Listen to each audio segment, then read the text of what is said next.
Good afternoon. Again, I bring you greetings on Tuesday from the church office, the church staff at Tucker First United Methodist Church, and I appreciate your taking time to share a few minutes with us this morning.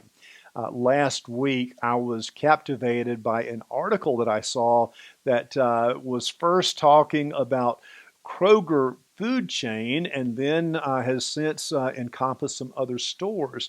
And the article was talking about how one of the side effects of all the COVID-19 is how there is not very much change in circulation right now. And Kroger last week announced that if you go in and pay cash, you are not going to get change that might be due to you. They will have another mechanism with a card that will get a credit on there, but they do not have change to give back. And since that original article about Kroger, I've heard of some other stores that are doing a similar thing right now. And I find that to be a little bit ironic when we think about how much we won't change when we pay cash in a grocery store, but how little we won't change when it involves the way that we go about living our lives. And we are so hesitant to embrace change in so many ways. I was thinking about that in my devotional time this morning, and the scripture verse that I was looking at in that devotional time was the 18th chapter of Matthew's Gospel. And you may remember that story, the beginning of Matthew 18, where Jesus took a child and set the child in the midst of himself and the disciples and said to his disciples and ultimately to us, unless you become like this little child and change, you will not enter the kingdom of heaven. There is a part of life that calls for us to change, to be open to new things coming. And right now, in these days of COVID-19, most of us are being confronted with that in ways that we are at least uncomfortable with the rate at which change is accelerating, and the way that we have gone about doing life in the past has had to go through some adaptations and change. Change is never easy for us. Usually, some aspect of that difficulty is related to just the unknown and the uncertainty of where the change might lead. And for us as followers of Christ, that is a call for us to place our confidence and our trust in the one who holds the future. This is a time for us to focus on trusting God with whatever change comes in our lives and in our world. I saw a blurb recently that said that it takes more energy to resist change than it does to embrace change. So when we find ourselves in the midst of a time where so much is changing and things are so drastically different than they have been in the past, this may be a time for us to really do some internal speculation in our spiritual lives and to ask ourselves openly, how much am I trusting God? And is my ultimate trust in God? And with the unknown of the future, can I trust that in God's hands? That is some of the guidance that we try to hold on to as followers of Jesus Christ. As we think about these days and the change that we are facing in these days, there's a couple of things that I want to lift up for you this afternoon. And one of those things involves a part of where we get information that is guiding some of the decisions that we are making, particularly coming from our Health and Welfare Committee. And we will have on the screen some of this information for you to take a look at. There is an organization called Global Pandemic. They have a website, globalpandemic.org, and you can go there. The instructions will be on the screen, and it has a mechanism where you can look at any state and all of the counties within that state and find out the risk factor for the counties in a state. And we look at that pretty regularly in Georgia. This website uses 4 colors to identify the risk level for every county. It starts with minimal risk being coded green, and then elevated above that is coded yellow. Above that is orange, and then the highest risk factors are coded as red. And if you look at the state of Georgia this morning, when I looked at that, there was only one county in the state that was coded green, and there were only 9 that were coded yellow. The rest were orange or red, and more were red than orange. And where we are in DeKalb and Gwinnett counties, they were both coded red for this morning.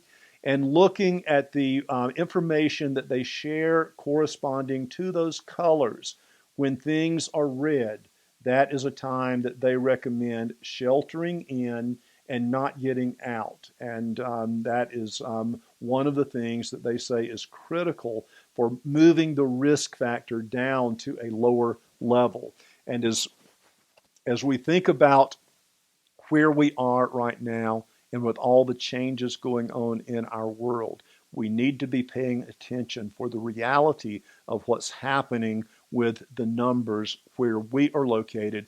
And we do look at that kind of information along with some other information that helps to give some guidance for what we are dealing with right now and what we feel are appropriate responses to help get this COVID-19 under more control. And as we gather that information, we will continue to try to share with you the impact that is having on our church and when we feel like it's going to be safe to open back up for in-person worship. While we are not yet ready to open back up for in-person worship, we are trying to do some things that we think will give people an opportunity to come together in a safe manner. And this afternoon, I want to mention one thing that's coming up that may be of interest to some of you. A couple of weeks ago, one Sunday evening, Chris put together a bingo and game night for some of our students and their families.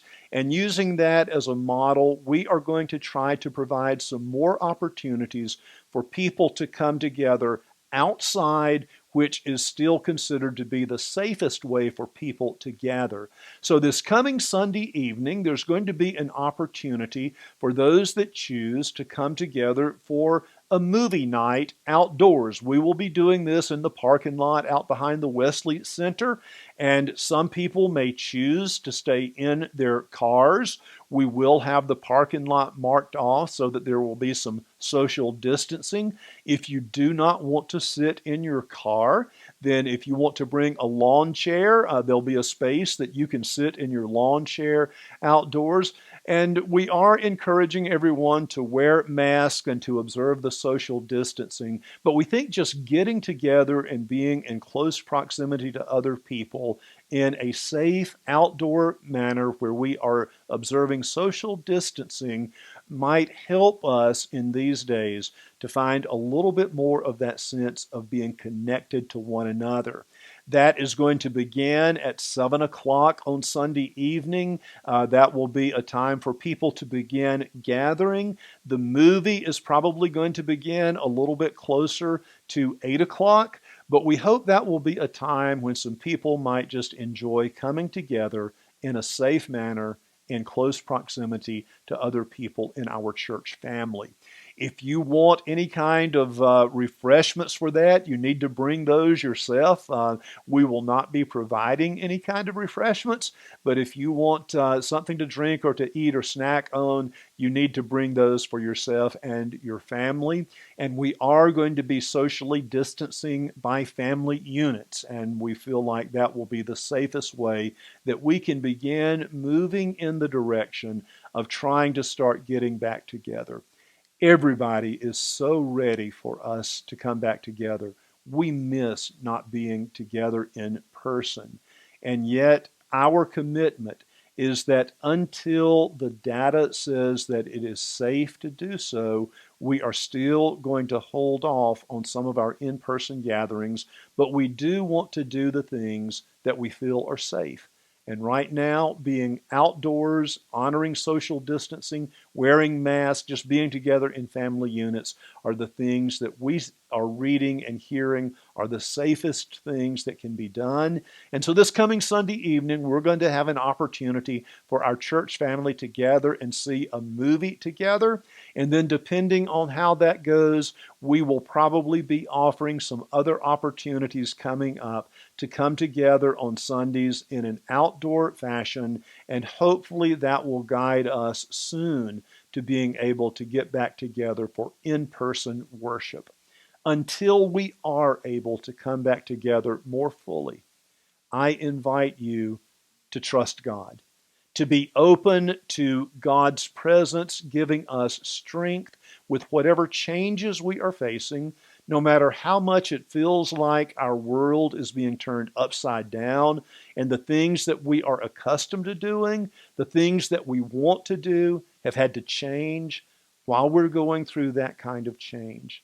Let's see if we can grow in trusting God and allowing ourselves to become like Jesus said, to become like little children, and to have that kind of trust that a child shows, and to embrace fully God and God's kingdom, and to believe that in these days of uncertainty, where we do find our hope, where we find our strength, where we find our certainty, is in knowing that God is with us in these days.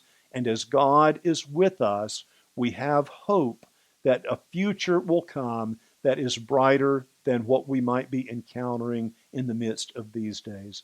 Continue to trust God. Take advantage of the opportunities that we will have to safely gather outdoors. And then when we feel like that it is completely safe, we will try to make available the return to in-person worship. Until that time comes, please keep us in your prayers and know that you are in our prayers in the living of these days. Change is inevitable. Even if Kroger is going to withhold change, we don't want to withhold that kind of change in our relationship with God. Let's be open to changing and embracing the new things that God is doing in our world, and see where our trust in God may guide us in terms of giving us confidence in the midst of uncertainties. Trust God and believe that God is not going to disappoint. Again, I invite you to keep us in your prayers. You are in our prayers, and we trust together that God will guide us in these days of change and uncertainty. God bless you this day and this week, and God keep you safe until that time when we can come back together once again.